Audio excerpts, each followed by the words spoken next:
भारत अपने लोकतंत्र के लिए पूरे विश्व में जाना और पहचाना जाता है।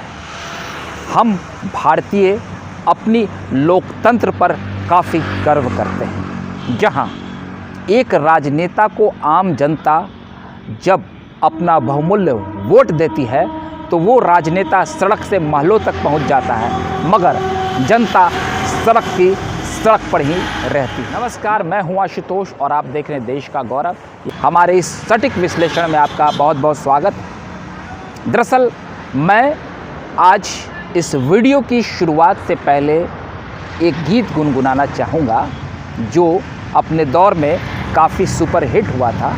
काला पानी का ये गाना है, फिल्म काला पानी का ये गीत है। नज़र लागी राजा तोड़े बंगले पर। जी हाँ, ये इस गाने के बोल काफ़ी हिट हुए थे लोगों की ज़ुबान पर। काफ़ी सालों तक ये गाने के बोल आते रहते थे। आज भी ये गाना काफ़ी हिट है, मगर इस गाने का बोल जो है वो फ़िलहाल दिल्ली के सीएम अरविंद केजरीवाल की परिस्थितियों पर बिल्कुल फिट बैठता है। दरअसल दिल्ली के सीएम अरविंद केजरीवाल का जो पुराना जर्जर मकान है उसके रेनोवेशन पर 45 करोड़ रुपया सरकारी खर्च से वहन किया गया। इसको लेकर देश भर में सियासी घमासान मच गया। हम इस पूरे मामले पर आपको तफ्तीश के आधार पर एक सटीक विश्लेषण बताएंगे। जैसे ही ये बातें सामने आई तो तरह तरह की बयानबाजी शुरू हो गई। यहाँ तक कि जो भारत की मीडिया मोदी के विरोध में सुर ऊंची करती है, उन लोगों ने भी अरविंद केजरीवाल के इस रेनोवेशन पर सवाल खड़े किए, क्योंकि अरविंद केजरीवाल सत्ता के शिखर पर जब पहुंचे थे तो उन्होंने जनता से एक वादा किया था, खुद को आम होने का वादा किया था, और जनता ने उन पर ऐसा भरोसा किया कि जो इंसान न कभी विधायक बना, न सांसद बना, न वार्ड सदस्य बना, किसी भी सदन का कोई सदस्य नहीं था, वो सीधे मुख्यमंत्री बन गया। ज़रा आप सोचिए कि ये क्या परिस्थिति है, भावनाएं कहाँ तक आहत हुई होगी। देश को मौजूदा दौर में जब एक नई राजनीतिक दिशा देने के लिए एक पार्टी सामने आती है, तरह तरह के वादे लोगों से करती है, उसका इस तरह का रूप जब सामने आता है तो निश्चित तौर पर फिर एक सवाल उठ खड़ा होता है कि क्या इस देश की राजनीति नहीं बदलेगी। हम अक्सर इस बातों का जिक्र करते हैं कि भारत में कई राज्य हैं जहां कई बाहुबली, कई दागी लोग, कई अनपढ़ लोग भी सदन तक पहुंच जाते हैं। हाँ, लेकिन उसे बदलने का जो दावा किया जाता है वो दावा भी एक समय के बाद खोखला साबित होता है। अरविंद केजरीवाल प्रकरण में भी कुछ ऐसा ही हो रहा है। अरविंद केजरीवाल चारों तरफ से घिर रहे हैं। उनके पुराने सहयोगी आशुतोष जो उनकी पार्टी में भी थे और बाद में पहले पत्रकार थे, बाद में उनकी पार्टी में भी थे और फिर दोबारा पत्रकारिता में आ गए, उन्होंने भी काफ़ी तीखे सवाल उन पर दागे हैं। देश के कई मीडिया उनसे सवाल पूछ रही है, क्या आम आदमी ऐसा ही होता है? और आम आदमी पार्टी भी उसी नक्शे कदम पर चल पड़ी है जिस नक्शे कदम पर देश की मौजूदा राजनीति चल रही थी। दरअसल हम आपको विस्तार से समझाते हैं कि ये अरविंद केजरीवाल जो हैं वो पूर्व अधिकारी हैं। उन्होंने अपनी शिक्षा को लेकर काफ़ी ध्यान दिया है। वो आईआईटी भी उन्होंने कंप्लीट किया और भारत सरकार में वो बड़े अधिकारी भी रहे। दिल्ली में वो जगह जगह जाकर जनसेवा किया करते थे, लोगों के बीच अपनी पकड़ बनाते थे, एक ईमानदार छवि पेश करने की पूरी कोशिश उन्होंने की, जनता से जुड़े रहे। वहीं 2010-11 का वह दशक था जब वो अन्ना आंदोलन से जुड़ गए।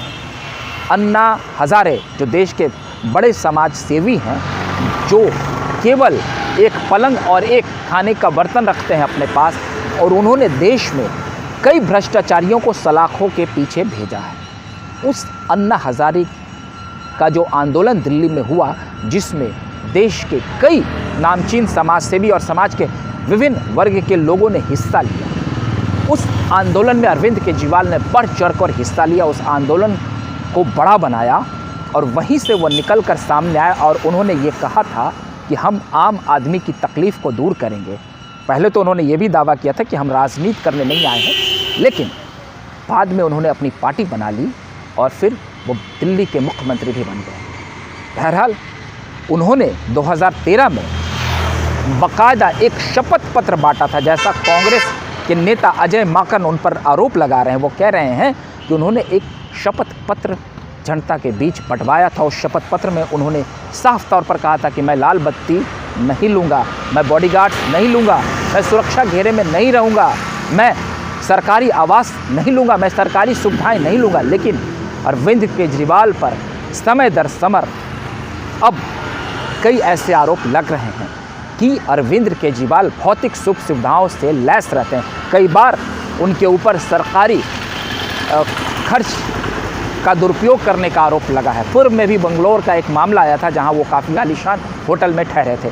फिलहाल जो ये मामला है, इससे पूर्व कुछ दिन पहले भी अरविंद केजरीवाल के पार्टी के सबसे दिग्गज नेता, या कहिए जो सरकार चला रहे थे, जिनके पास 18 विभाग थे सरकार के, वो सलाखों के पीछे चले गए हैं। दिल्ली के पूर्व डिप्टी सीएम आबकारी घोटाले में फंसे और वो सीबीआई की रडार पर आए और सीबीआई की रडार के बाद वो अब सलाखों के पीछे हैं। वहीं अब मौजूदा दौर में जो ये मामला आया है, तो अभी पीडब्ल्यू मंत्री आतिशी हैं। आतिशी कह रही हैं कि दरअसल उनका घर जर्जर हो गया था और यहाँ किसी भी तरीके की सरकारी खर्च का दुरुपयोग नहीं किया गया है। अरविंद केजरीवाल का जो ये मकान है दिल्ली में, वो 1942 में बना था और तब से अरविंद केजरीवाल का परिवार उसी घर में रहता है। लेकिन इस घर को अब रेनोवेट किया गया। 1 सितंबर 2020 को इसमें काम लगाया गया था, जिस वक्त कोरोना काल था। इसको लेकर दिल्ली के जो नेता प्रतिपक्ष हैं, उन्होंने भी सवाल खड़े किए हैं। बीजेपी के दिल्ली विधानसभा के नेता प्रतिपक्ष रामवीर सिंह विधूड़ी का कहना है कि ये जो रेनोवेशन का काम कराया गया है, ये बिल्कुल गलत है, संविधान का उल्लंघन किया गया है, नियमों की अनदेखी की गई है और 45 करोड़ का खर्च जो किया गया है, इसमें आस पड़ोस की 2 बड़ी कोठियां खाली कराई गई। घर के पीछे के सरकारी अधिकारी की कोठी को भी तोड़ा गया है। उन्होंने आगे कहा कि दिल्ली के जो उपराज्यपाल है, दिल्ली के चीफ सेक्रेटरी से अब रिपोर्ट मांगी गई। वहीं आम आदमी पार्टी भी मौजूदा केंद्र सरकार पर हमलावर है, क्योंकि आए दिन जो केंद्र में मोदी सरकार है, उसके साथ आम आदमी पार्टी की ठनी होती है। आम आदमी पार्टी ने भी प्रधानमंत्री के नए घर पर 467 करोड़ रुपए खर्च किए जाने का दावा किया है और उन्होंने सरकार पर भी सवाल खड़े किए हैं।